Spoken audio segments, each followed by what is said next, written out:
પાણીવેરા બાબતે આપણે જણાવું તો કુલ 47,366 કનેક્શનના કુલ 266.80 કરોડ જેટલી રકમ જે છે એ કુલ વસૂલવા પાત્ર બાકી છે. ગવર્મેન્ટની ખાસ કરીને જણાવું તો જે મુખ્ય કચેરીઓ જે છે, કલેક્ટર ઓફિસ છે, પીડબ્લ્યુડી છે, સિટી પોલીસ છે, આવી રીતે કુલ જે મુખ્ય 5 કચેરીઓનો કુલ અંદાજિત 20 કરોડ જેટલો જે છે એ પાણીવેરો જે વસૂલવાનો. આપને જણાવું તો કુલ 47,366 કનેક્શન પૈકી અંદાજિત 17,000 જેવી મિલકતો છે કે જે રેગ્યુલર જે છે વેરો ભરપાઈ કરતા હોય છે.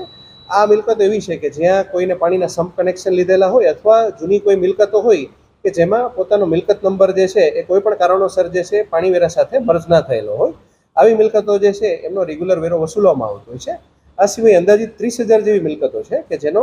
નિયમ અનુસાર વેરો જે છે એ રાજકોટ મહાનગરપાલિકા દ્વારા અથાગ પ્રયત્ન કરવા છતાં પણ વેરો વસૂલવા થતો નથી. જો એના કારણોમાં આપણે જઈએ તો સામાન્ય રીતે જે છે એમાં એડ્રેસની અંદર જે ખૂબ અપૂરતા સરનામા હોવા, ફક્ત જે છે એમાં રાજકોટ શહેરનો ઉલ્લેખ હોવો, ઘણા કિસ્સાઓમાં મોબાઈલ નંબરનો ઉલ્લેખ ના હોવો,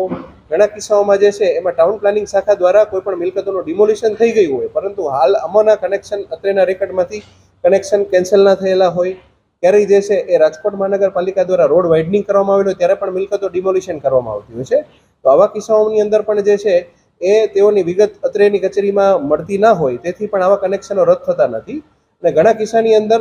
મુખ્ય માલિકનું નામ અત્રે ટેક્સના રેકર્ડ પર હોય પરંતુ ટેનન્ટે કોઈ પણ પ્રકારનું અલગથી કનેક્શન લીધેલું હોય તો ટેનન્ટ ખરેખર કઈ જગ્યાએ આવેલો છે કે કયા મૂળ મિલકતના બિલમાં આવેલો છે તેની પણ વિગતો શોધવામાં ખૂબ તકલીફ પડતી હોય. તેથી આ કિસ્સાઓને ધ્યાને લઈ અને વેરાની વસૂલાત જે છે પાણી વેરાની વસૂલાત એ નથી થઈ રહી કે ઓછી થઈ રહી છે. 30,000 કનેક્શનનું જો આપણે વાત કરીએ તો એ અંદાજિત જે છે એ 250 કરોડ રૂપિયાની અરાઉન્ડ જે છે એમનું જે છે ડિમાન્ડ થવા પાત્ર થાય.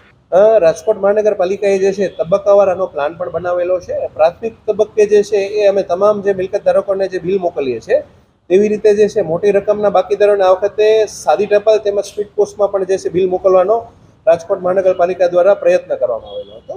જે મિલકતોની અંદર જેમાં મોબાઈલ નંબર અવેલેબલ છે અને જેના ચોખ્ખા સરનામા અવેલેબલ છે ત્યાં રૂબરૂપ જઈ અને ટીમો દ્વારા બિલની બજવણી કર્યા બાદ પણ જો મિલકત વેરો કે પાણી વેરો ના ભરપાઈ કરવામાં આવે તો તેઓનો જે છે નળ કનેક્શનની કપાત કરી અને જે કિસ્સાઓમાં કે જેમાં શોર્ટ એડ્રેસ મેં કીધું જે હમણાં ગયા રીઝનો આપને સમજાવ્યા કે ભાઈ ડિમોલિશન થવું, ટીપીનો રોડ વાઇડનિંગ થવો, ટેનન્ટના નામથી કનેક્શનો, આવા કોઈ કિસ્સાઓની અંદર જે છે એમાં રાજકોટ મહાનગરપાલિકા ભવિષ્યમાં જે છે એમાં અલગથી ટીમને ઉતારી અને ડોર ટુ ડોર સર્વે કરી અને ત્યારબાદ પાણીનું કનેક્શન છે કે એની ખરાઈ કરી અને પછી જે છે આ વેરો વસૂલવાની કાર્યવાહી હાથ ધરવામાં આવશે.